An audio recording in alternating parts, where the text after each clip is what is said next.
আমরা আসলে জানি যে প্রতিবারই ঈদ যাত্রায় দুর্ঘটনা ঘটে এবং বহু মানুষের প্রাণহানি হয়। এই দুঃখজনক একটি ঘটনা আমাদের প্রতিবার ঈদেই আমাদের দেখতে হচ্ছে এবং এবার ঈদও তার ব্যতিক্রম না। একটি তো হচ্ছে যে প্রতিটি মানুষেরই জীবন গুরুত্বপূর্ণ, সংখ্যা দিয়ে কখনো এটা আমরা কতটা গুরুতর সেটা বলতে পারি না। আর আরেকটি বিষয় হচ্ছে যে এটা হঠাৎ করে এক মাসের মধ্যে সরকার আসলে পরিবর্তন করতে পারতো কিনা। একটি হচ্ছে এটা রাজনৈতিক দিক, এই যে অভিযোগ দেওয়া, আরেকটি হচ্ছে সরকারের যে স্টেপসগুলো নেওয়া প্রয়োজন। এবার হয়তো মানুষ অনেক ক্ষেত্রে মাফ করে দেবে বিএনপিকে, কিন্তু পরের বছর তো নিশ্চয়ই এই ঘটনাটা, এটা এরকম মৃত্যুর সংখ্যা মানুষ দেখতে চাইবে না একটা ঈদ যাত্রার সময়। সেক্ষেত্রে আপনার কাছে শুনতে চাই, আমরা তো শুনলাম যে মন্ত্রী বললেন ঈদ যাত্রা আগের চেয়ে স্বস্তিদায়ক হয়েছে, আপনি কি এগ্রি করেন কিনা? দেখুন, নতুন একটি সরকারের কিছু সুবিধা আছে। সুবিধাটি হচ্ছে যে তার তখনও সমাজের ভেতরে যে নেক্সাসটি, অসাধু নেক্সাসটি তৈরি হয়, তার সাথে তার তখনও সম্পর্ক হওয়ার কথা না।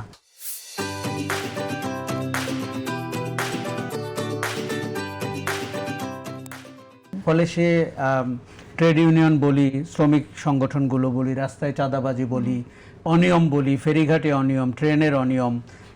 আপনি জানেন ট্যাঙ্ক লরির 3 জন শ্রমিককে শাস্তি দেওয়াতে 8টি জেলায় আজকে ট্যাঙ্ক লরির ধর্মঘট চলছে।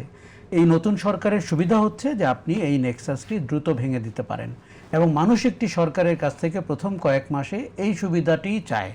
কারণ পরবর্তীতে আপনার শ্রমিক সংগঠনের লোকরা নেক্সাসের পার্ট হয়ে যায়, আপনি তার পার্ট হয়ে যান। এরকম বাংলাদেশে এর যদি কোনো ব্যতিক্রম হয়, I will be the first person to tell you.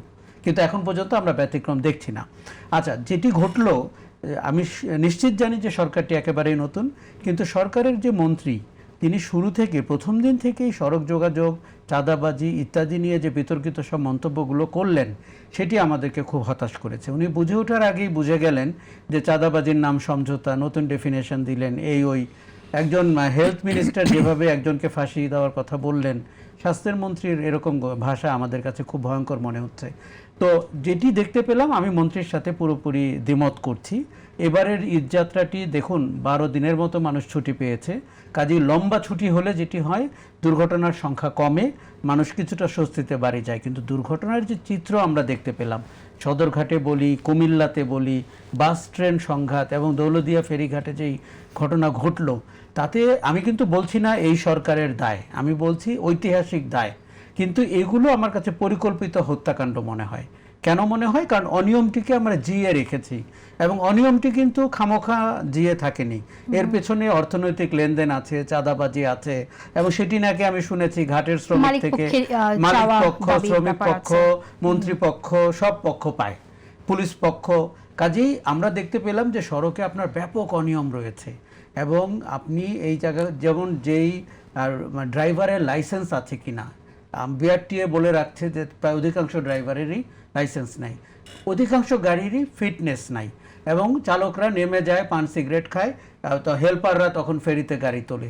এই যদি মানে অনিয়মের মাত্রা হয়, আমি তো মনে করি দুর্ঘটনা অনেক কম হয়েছে, দুর্ঘটনা আরও বেশি হওয়া উচিত যদি আমি সংখ্যার দিকে তাকাই। কিন্তু প্রতিটা জীবন এত গুরুত্বপূর্ণ। আর দেখেন, আমি সবসময় বলে থাকি, আমাদের জনগণ কিন্তু সবচেয়ে কমে তুষ্ট থাকে। তাকে যদি আপনি আরও বিরক্ত করেন, তাকে যদি আরও অমানবিক আচরণ করেন, তার ডিগনিটি যদি আপনি কেড়ে নেন, তাহলেই কিন্তু মানুষ ফুঁসে দাঁড়ায়।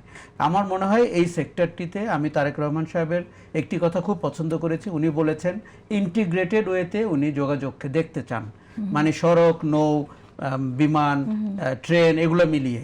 কিন্তু আমরা তার কথা এবং কাজের প্রতিফলন একরকম দেখছি না। ইন্টিগ্রেটেড ওয়েতে দেখলে উনি যেই দেশে 17 বছর ছিলেন, সেখানেও তার একটা দারুণ এক্সাম্পল আছে। কাজেই সেটিকে আমরা রিইনভেন্টিং দ্য হুইল না করেই এখানে কি করে বাস্তবায়ন করতে পারবো। দেখুন, এখনও সরকারটির আরও 2 মাসের মতো সময় আছে সব মানে অজনপ্রিয় কাজ করার। অজনপ্রিয় ইন দ্য সেন্স যে স্টেক হোল্ডাররা আছেন তারা আপনাকে লাইক করবে না। তারা তো ভাই 54 বছর এই দুর্নীতির চক্র হিসাবে বেঁচে আছেন। আপনি অবাক হয়ে যাবেন, একটি বাস যখন লালমনিরহাট পর্যন্ত যায়, তাকে কত নামে, কত মোড়ে, কত ভঙ্গিতে চাঁদা দিতে হয়। কেউ জানালায় ঝুলে ঝুলে চাঁদা নেয়, কেউ আপনাকে বাস থেকে নামিয়ে পিটায়, তারপরে চাঁদা নেয়। এগুলোকে স্বীকার করতে হবে। এগুলো মন্ত্রীর ভাবমূর্তি নষ্ট করবে না, কিন্তু এই জিনিসগুলো স্বীকার না করলে আপনি কিভাবে এই রোগ থেকে মুক্তি পাবেন? নিশ্চয়ই তাই।